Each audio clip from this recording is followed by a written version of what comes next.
So let's start this with, so just so you know, here on my phone, I can't see anybody. So I'm just gonna start introducing what artist, and please talk about your piece. I would say 3 to 5 minutes, it's okay. So we have Judith Pedrosa. Judith, you can unmute yourself. Hi. Yes, so this piece, I collaborate with Eric Nelson Rodriguez. He's not here today because he has other job meetings today with the Tribune, Chicago. He works for Chicago Tribune. So I would just like, I will just describe or tell about this piece. So we began to collaborate in this short narrative where we talk about why children move. And the reflection is it's about like how the very, very young age humans in Latin America and South America begin to move south to north with this idea of a better life, but also like it's a position, the kids that emigrate to this country have a very specific place in their own countries that is unprivileged, and basically they do the same things there, from Mexico, Peru, Bolivia, and they continue working from others, and always, and we were talking about, there's some lines that you cannot read there through the images, but I can read some of them.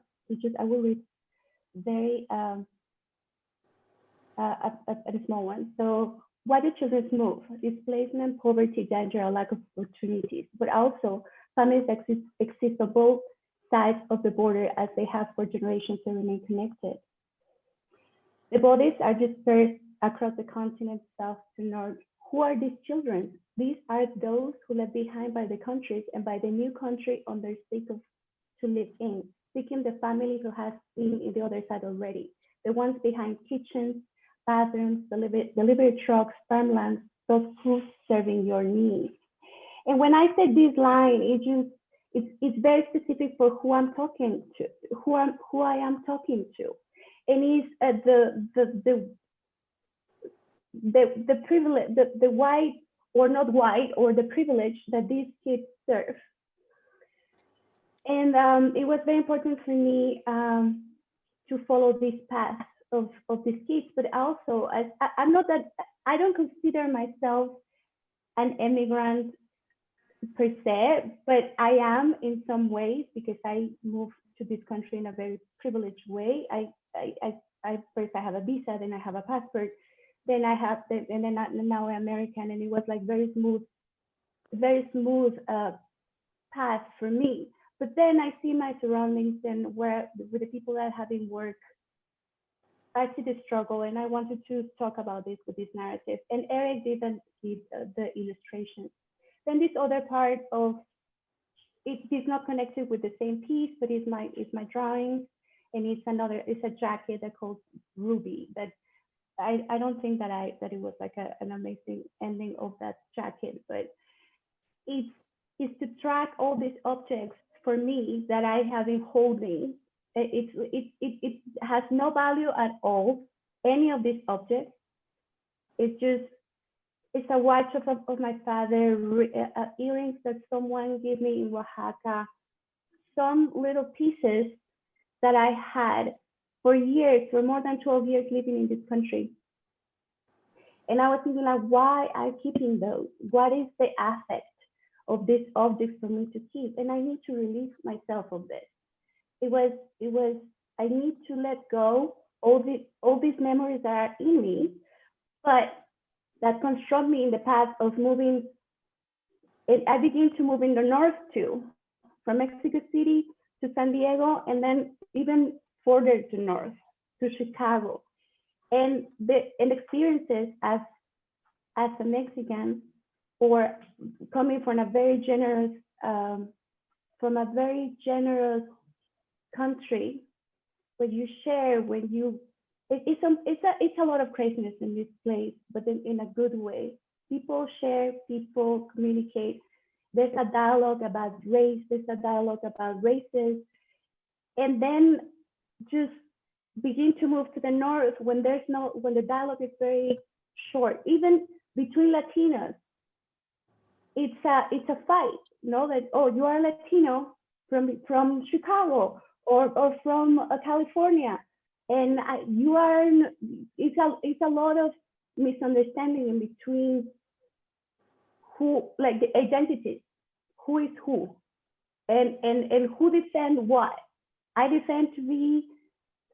not defending my identity when I was passing through all my paths through these cities and countries. I was more trying to be more seductive to understand the other that I was approaching. So this jacket kind of represents, it's not, as I would say, it's not the most beautiful piece that I have done. It was problematic. It was not very well done. But in the inside, then you see narratives and lyrics that have been with me for a long time. Parts of songs of Phobia. This is a band from Mexico City from the 90s, 2000s. And it says, if I don't come back, it doesn't matter. We find love in one place, one time. I don't remember the place. I don't remember the name of the place. I don't remember when, but I knew that it was love. So this is the work that I presented in this exhibition. Thank you, Judith. Thank you so much. I think Eric finished it. Oh yeah, sure. Yes. So tell us about your part of this piece. So I come from a different background. I was born in Chicago, so I have a very Americanized viewpoint of everything. And I met Judy, and she has been like this rock of culture and everything that I feel like I've missed being a Latino growing up in America. So she has been a great director in helping me find more who I am on the inside.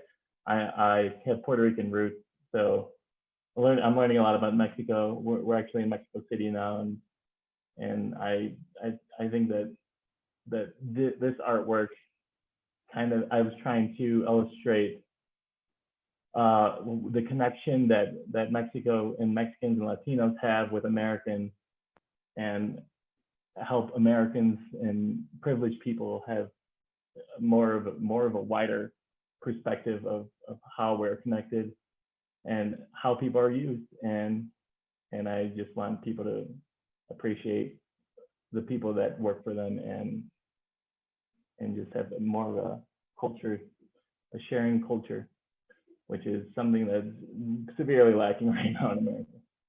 But I'm an illustrator, and I've been for several years now professionally, and I enjoy continuing working with 2D and making more illustrations. But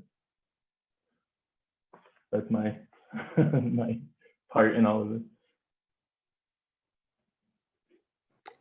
Thank you so much. Thank you so much, Eric. So we're gonna keep going. We have a few artists still to present their pieces.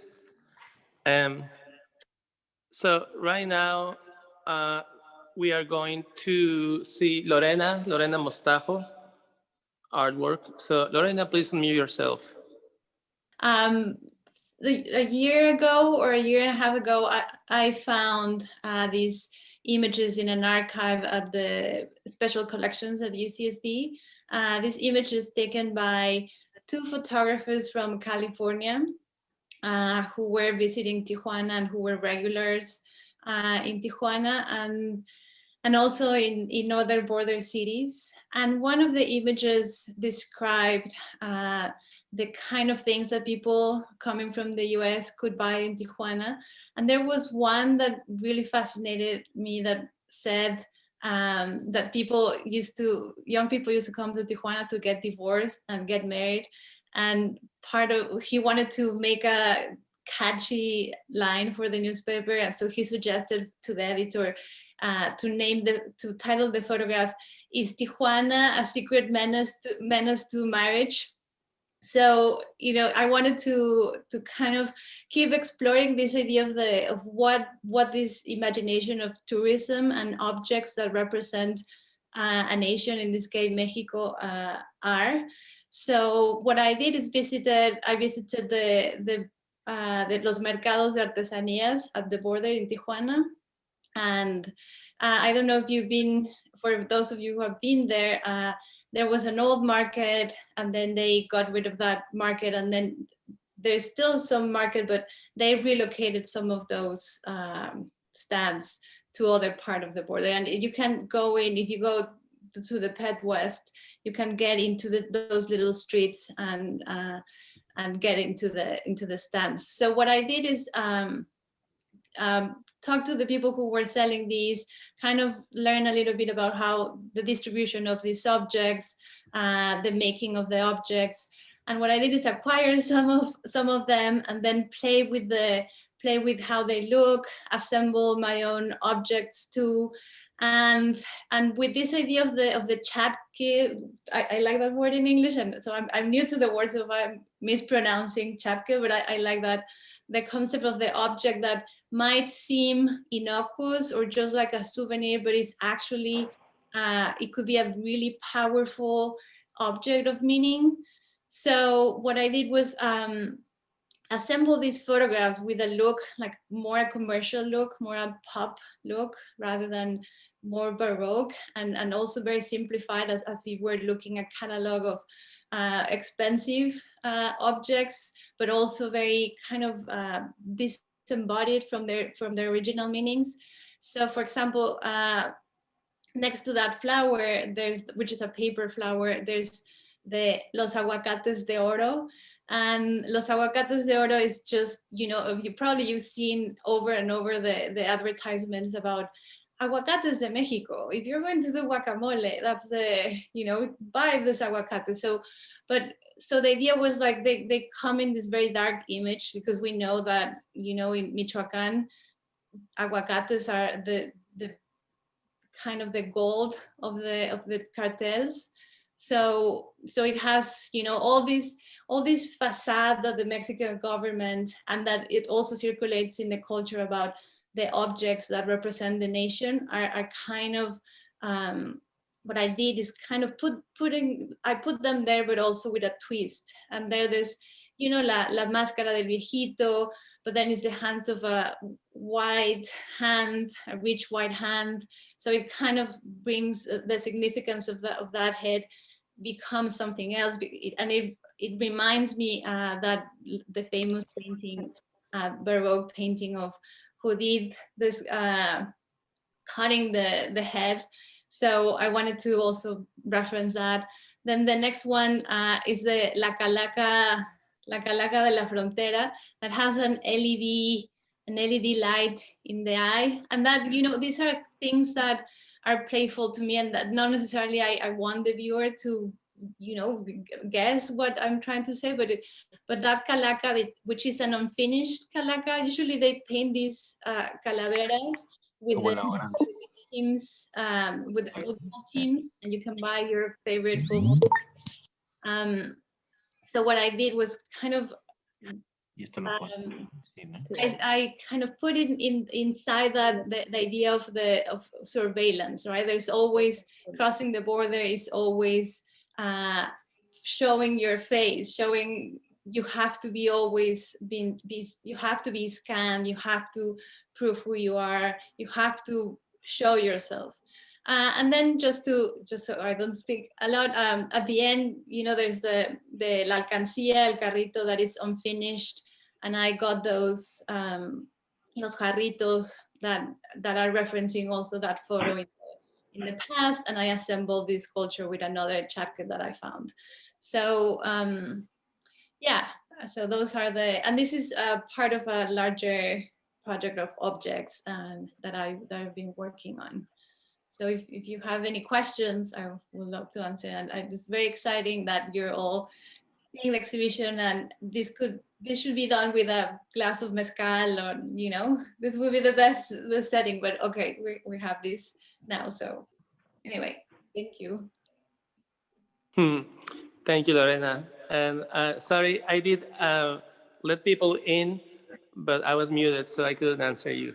Oh, no worries. And I forgot to say that I also I also wrote a poem, which is the poem that kind of plays with all the objects with the imagination of Armando and Teresa of the exhibition. So when you go into the show, and if you happen to go to the show, please grab a copy of the poem. I printed some for all of you to take. Oh yeah, we have a few poems. You can see them over there en ese pasillo. Ahí están. Okay, thank you, Lorena. So we're gonna jump. I don't think that Celia is here, so we're gonna jump to David Avalos' piece. Thank you, Francisco. What I'd like you to do is keep speaking and just pan across that entire wall so people can look at all the works and take them in before I start talking about them. Okay, sure. I'm gonna start from the left to the right.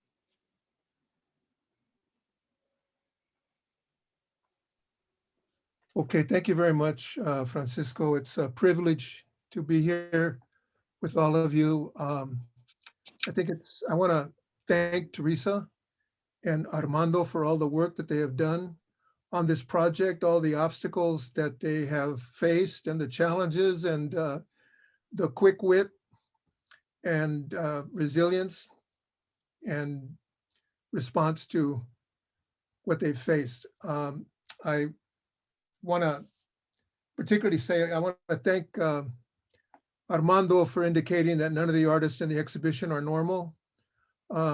Thank you for your insight once again.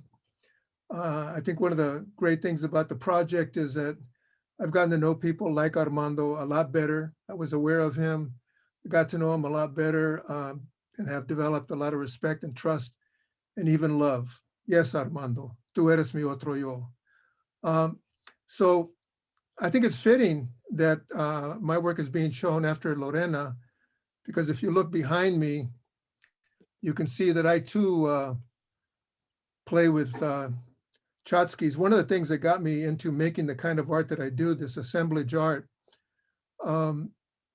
is that back in the 70s, Tijuana had these phone art shops, and you could go in and you could look at the various work of artesanos from the different states and regions of Mexico. And I always wanted to just go in and take a wheelbarrow in there and take works out. But I found it was cheaper to make the things my own, myself. So you can see that some of the work behind me is that. I'm particularly proud of the guy in the shades and the top hat, the logo for Western Exterminator in this period of in which everyone's talking about decolonizing. It's nice to be reminded that Western exterminators are still around. But that sense of taking objects, sometimes objects that are seen as stereotypical or cliched, and giving them a new kind of life is one of the things that I wanted to do with these projects. Some of them are associated with political events. Some of them are associated with my personal feelings about religion I was raised in, Roman Catholicism. And others are just riffing off of things that I've seen. The arts and crafts of Mexico.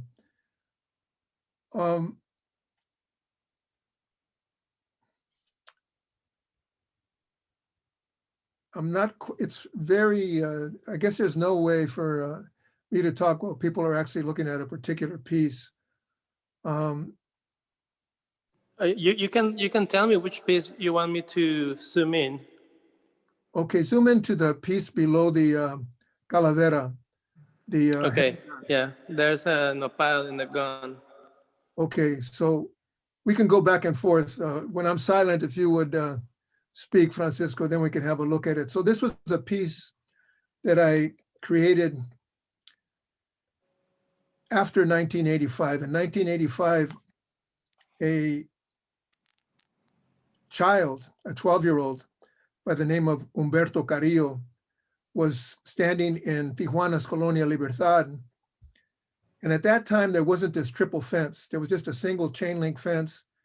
And you could cross the street in Colonia Libertad, go through the holes that were cut in the fence to make it more convenient for people to go into San Ysidro, go shopping, buy a hamburger at McDonald's or whatever they wanted to do. So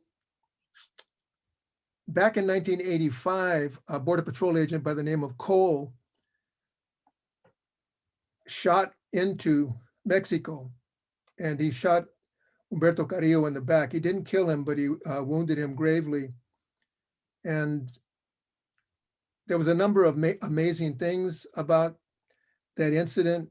Neither the district attorney for the county of San Diego nor the US attorney for the federal government felt that they had jurisdiction. Neither of them were willing to say that they had the jurisdiction to prosecute an act of law enforcement brutality. I think what was also very amazing to me is that while Humberto lay wounded on the street in Colonia Libertad, a Mexican picked him up and carried him through the hole in the fence and took him across into the United States and laid him at the feet of the Border Patrol and said, "You made this happen, do something about it." And they called in a helicopter, and as a result, his life was saved. Francisco? Yes, I can hear you. Yes. Thank you. Very nice. Well, let me just finish and talk about the symbolism. Just give people a chance to look at it one more. Notice not only the hubcap, but the saw blade, the nopal, and the 357 Magnum. Yes, I'm shooting at it. I'm showing it.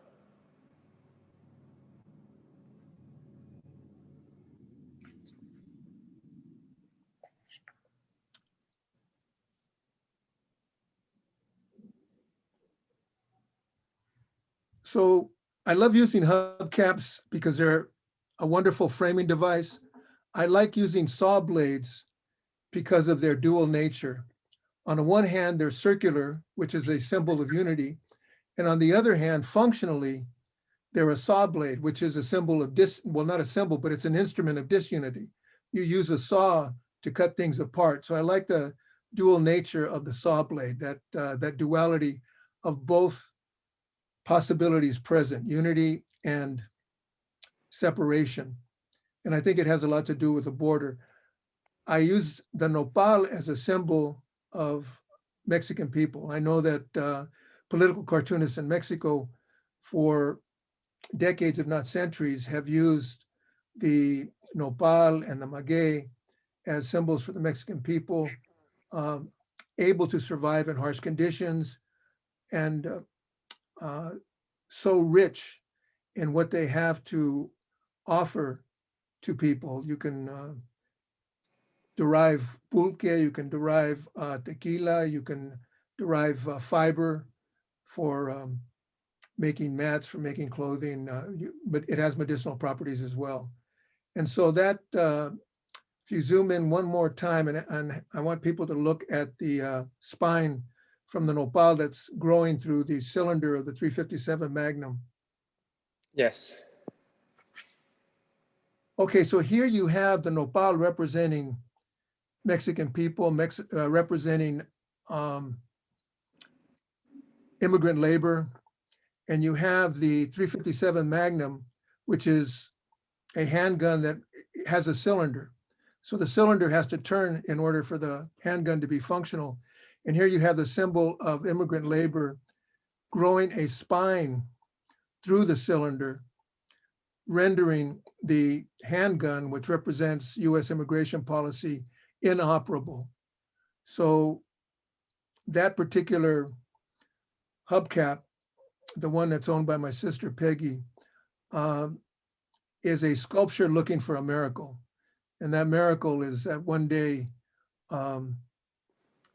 US immigration policy will be informed by a recognition of our common humanity. Thank you very much. Thank you so much, David. Beautiful work. We will continue with the La Torre brothers. So we have a lot of pieces. You guide me and tell me what you guys want me to show. Pues primero que nada, queremos mandar un saludo caluroso desde San Antonio de las Minas, Baja California, donde está haciendo un buen frillito. Saludos a todos, el Valle del Vino. Y muchas gracias a Teresa y el primo Armando por la exhibición, y a M por tenerla en la frontera, que se nos hace también muy importante que esté en San Ysidro. Después de todo, el Estados Unidos piensa que San Diego es fronterizo, pero es San Ysidro. En fin, lo que voy a hacer es voy a quitar el video de nosotros para que puedan ver, para que vean la obra. ¿Está bien? Voy a hablar en español y en inglés, que también, ¿qué les parece? Entonces, perfectísimo. Estamos viendo son lenticulares. Hemos estado trabajando lenticular ya por más de 10 años. Es tecnología muy viejita, porque en análoga le llamaban Winkies en Estados Unidos. La había cuando nosotros éramos chavos. Lo voy a explicar en inglés porque voy a tener que brincar de inglés a español. So lenticular, this is lenticular.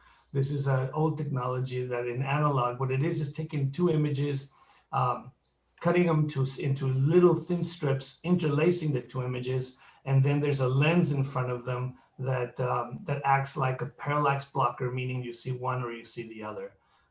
They don't video or photo well, so it's really tough to see it. Experientially, I think you really have to see it in person. But having said that, here we are.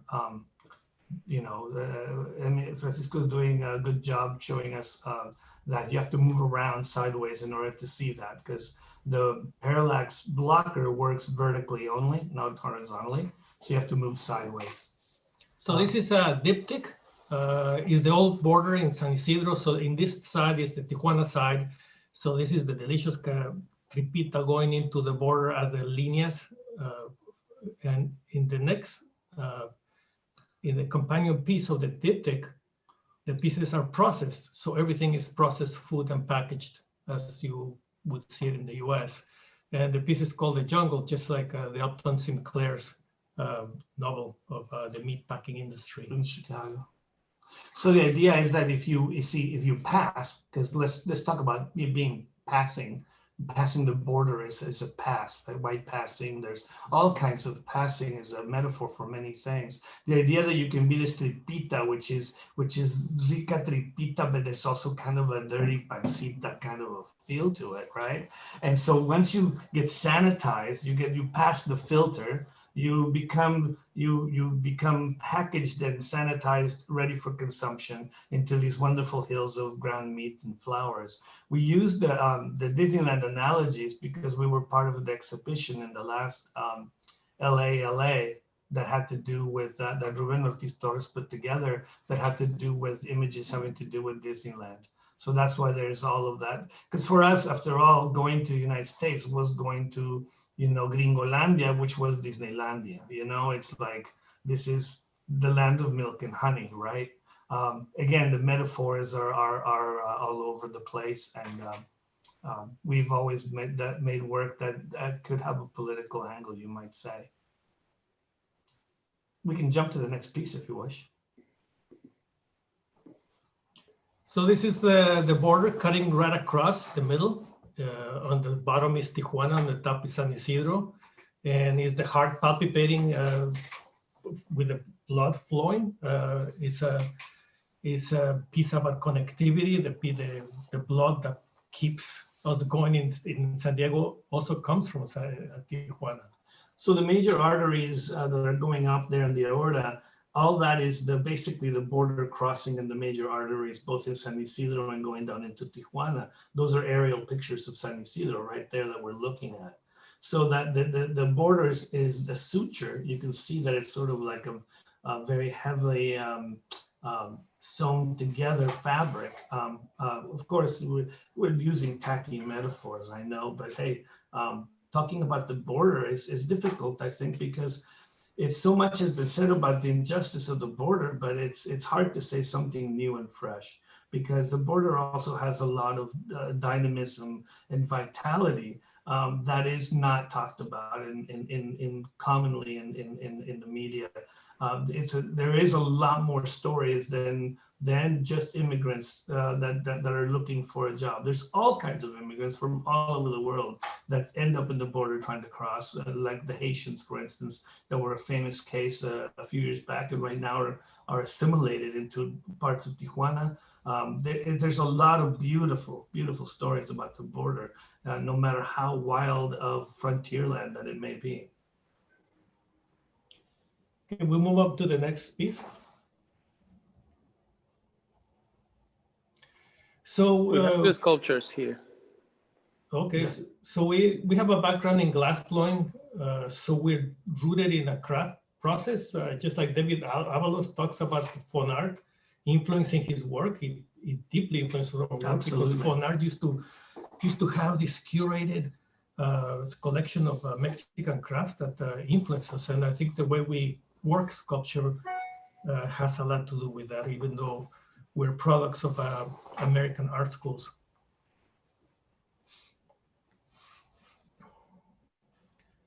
So this is a piece about also having to do. I mean, I guess we should talk about border. Something that we have a lot in common with a lot of the work in this exhibition is talking about identity, and identity is a really complex thing. We've been in exhibitions. We're originally from Guadalajara, Mexico.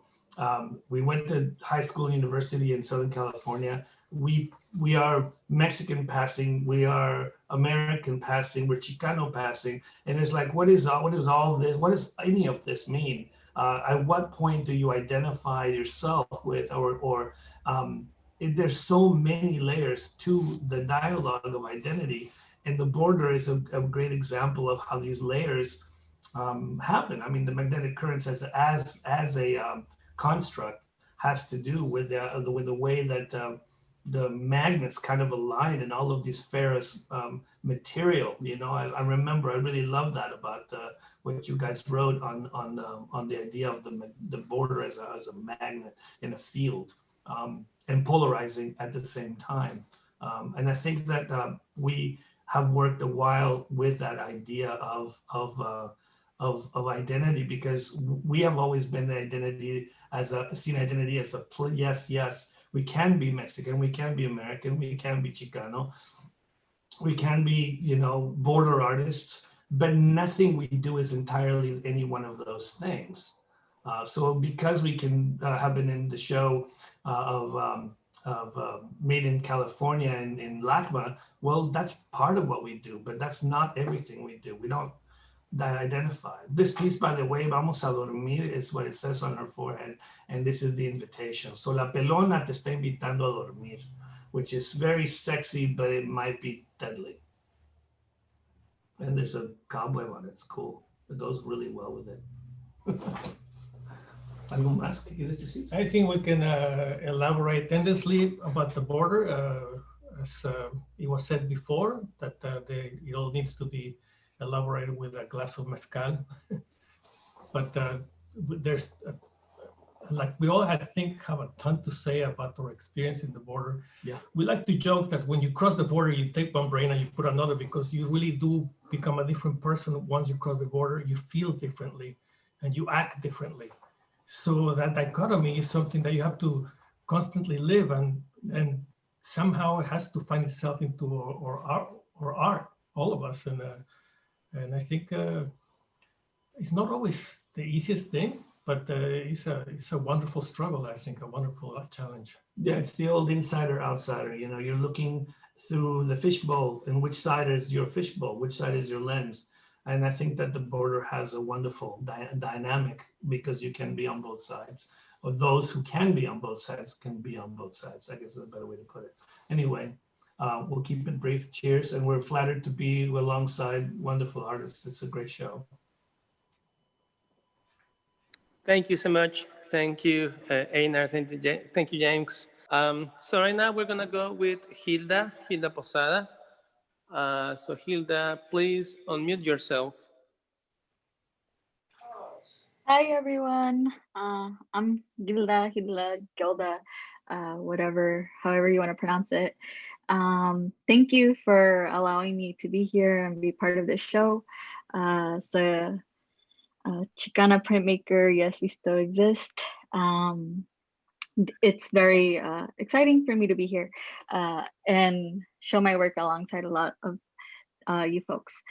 These are 4 screen prints printed on mate paper that are dyed.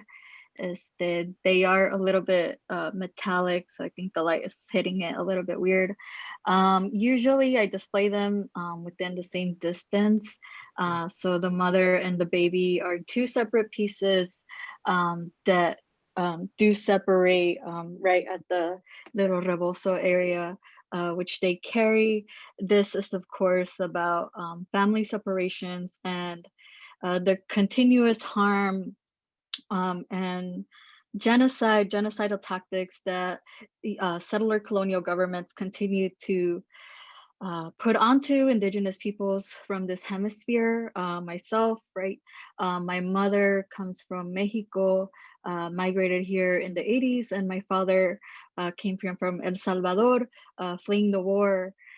So migration is something that hits very close to home, and growing up as a Chicana in LA, that with a mixed family status.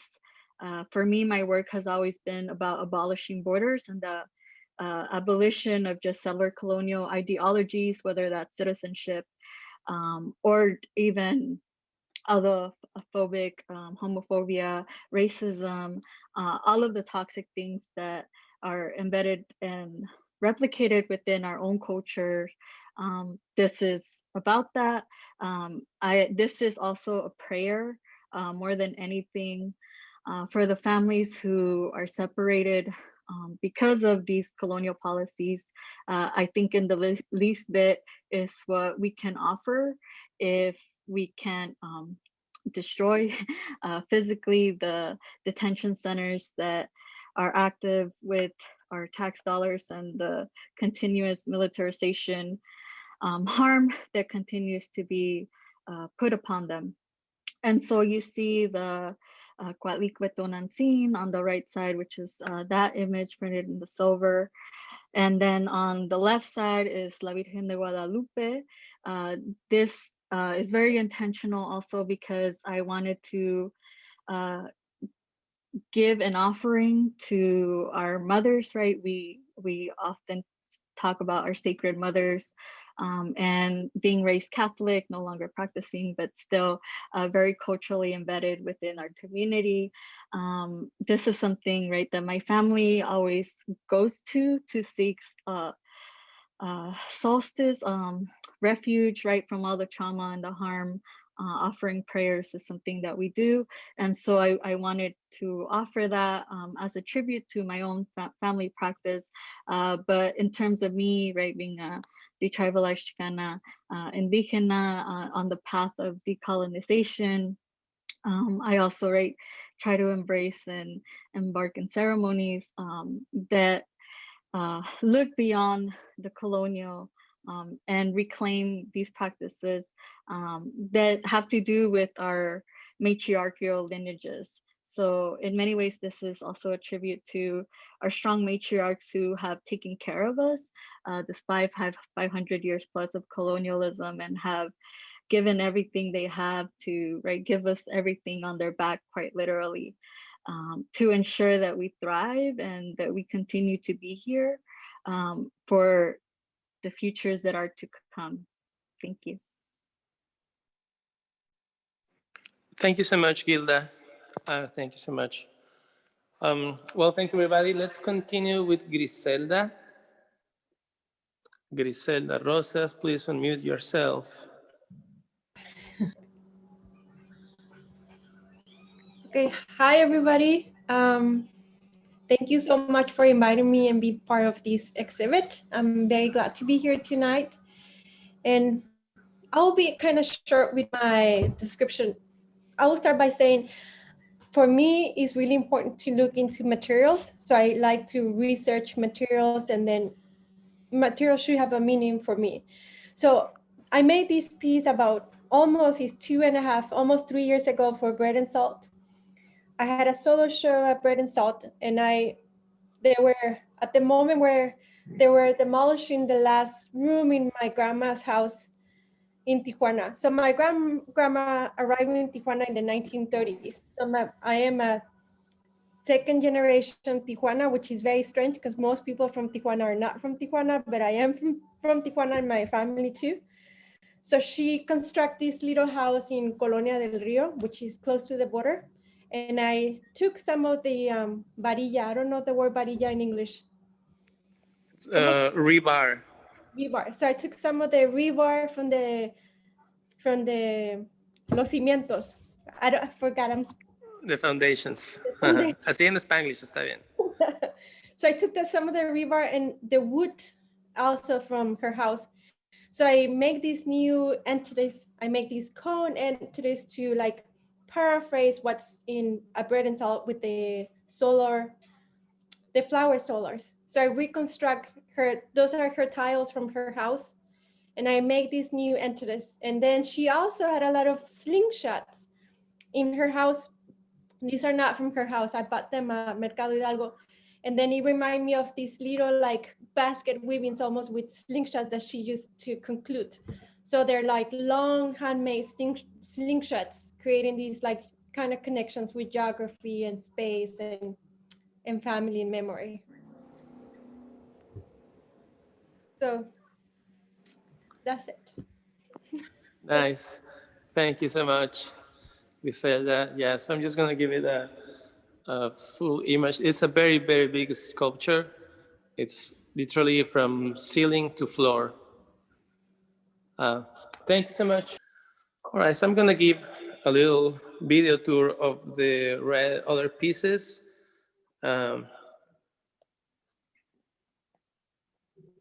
And just invite everybody to come. Next week is the last week, so please make an appointment at francisco@casafamiliar.org, francisco@casafamiliar.org. Francisco, if I could just add, I really appreciate all the insight that the artists who were present were able to bring. We're actually looking at one piece, the 45 is by Gabriel Cárdenas. He is a artist from Fillmore.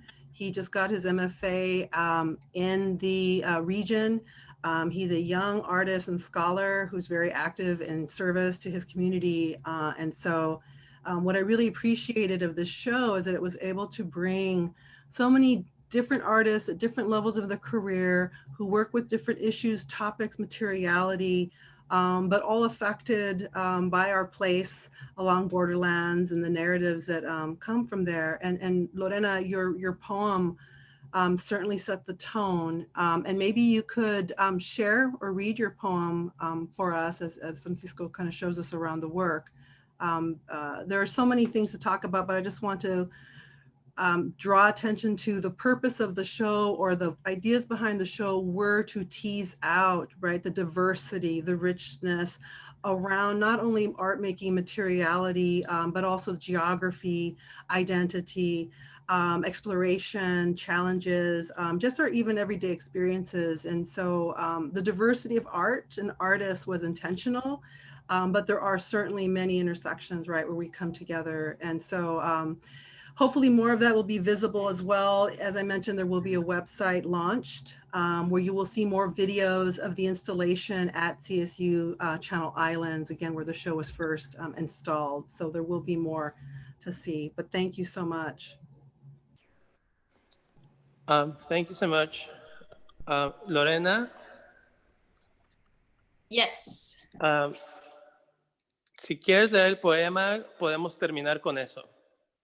Perfecto. Nada más déjame, Yeah. voy a jalarlo a la compu. Okay, so Lorena is going to read the poem and we're going to close with that. So I'm going to keep showing around. We just saw sculptures by Susan Elizalde to your right. They were part of a broader series, but these are works that she has been developing since I've known her. We went to school when she got her MFA at CSU Fullerton. And Susan has been showing across the country and is also found in publications on Chicano art. So again, lots of artists in different placement. Gabriel Cardenas being at the very beginning of his career, and some of the other folks like David Avalos, certainly veteranos. So it's just been really wonderful to bring everyone together. Yes. And then of course, Crow's sculpture in the background that is also part of a series, very introspective work, right? Paintings, looking at his personal archetypes and developing his own mythology of personal growth and development. It's very rich. And it's wonderful to see it in multiple dimension with sculptural form. He also has done books and he does workshops. And so he's also there in San Diego with you guys. So it's been great to get to know. This was called a Lion on the Mountain, I believe. So you can see some of the natural element that's being brought in. Rural agrarian culture certainly being a theme within the show as well. Yes, and this is the only piece we haven't talked about, so you could can you say and Armando might be able to speak a little bit more to this one than I. Yeah, I just wanted to add one more thing about Isaac Crow's. He actually he has a very strong visualizing mindset, so he actually was very key in kind of like thinking about how different artists relates to each other, you know? So you just wanted to give him credit for actually helping me kind of visualize a lot of the relationships with different artists. So he has very interesting insights and very powerful introspective visual, you know, he's definitely kind of has a vision, and he's an interesting guy. And he happens to be a really good friend of mine. So enough, you know, we can now move to Noise. And Noe's actually from San Diego. He graduated from USD, and this is part of his thesis show from USC. So we, you know, it's, you know, I think there's a lot of references to, I'm not going to keep saying about what David Abel said or what De La Torre brothers said or what Lorena said about making these like connections, and you know, you can use the word rascuache and, you know, to add to the vernacular of like this kind of art making.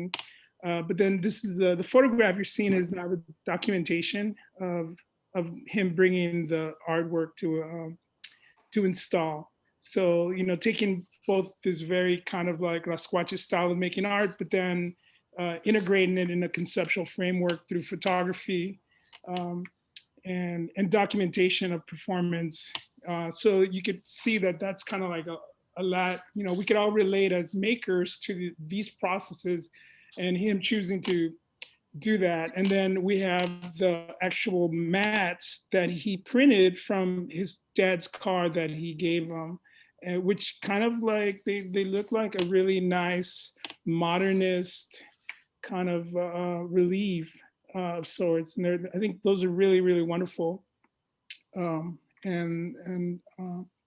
Just a little note, a lot of this work is inspired by his dad, who is the janitor at USD, and through his work, he was able to go and get a full ride to school. So, you know, I think it's like very like charged with a lot of like, you know, ethos of you know, working class people who, you know, struggle really, you know, a lot, and, you know, send their kids to college. And, you know, now he is a young teacher at USC, you know, so I think it's like a really beautiful story, and very dynamic and interesting work. Thank you. Thank you, Armando. Lorena, if you're ready, you can go ahead. Antes ahora que lea el poema, I'm going to turn my camera off, but before I turn the camera off, I wanted to thank the three of you, Armando, Teresa, and Francisco, and the wonderful artists that I'm in company with. Definitely, it has been wonderful to be part of this show, despite the pandemic and all the difficulties to make it happen. So, okay, so I'm just going to take voy a apagar mi cámara, y entonces tú igual ¿no? Se puede sentir como el tour con el poema. Sí, claro, claro. Sorry, I'll do that. Magnetic currents. I want to measure the border with a very yellow thread tied to a very neon pink troca. My comadres, compadres, and I will drive the pink troca across the desert and towns de la línea. In the distance, drones, helicopters, border patrol cars will be measuring our movements, analyzing our intentions. If they stop us, they will speak to us in English first, just to set straight the rules of power. But every visible tongue around us will be murmuring in Español, Maya, Mixteco, Zapoteco, Triqui, Cumeyay, Ayuk. A visual transcription of that encounter would need bright, numbing colors and liquid forms. I want to travel in the back of the truck, holding the yellow thread spool all the way, seeing how centímetro, centímetro, the thread matches the surface, how it matches the extension of the border. 3,169 kilómetros de vidas. The lines that the migrants have invisibly drawn while crossing this border are longer than the borderline itself. Those lines have already contoured larger oceans and new territories, more real than the real ones. Once in El Golfo, all of us will pull the thread so hard that it will move like a yellow wave, returning to the magnetic currents of the open sea. It will fly from Tijuana to Matamoros in less than a day. And then we will hold the mass of yellow thread in our hands. We will hold the border in our hands. We will try to recite all the words that have been threaded in between languages in this piece of land, words that are as porous as the air surrounding us.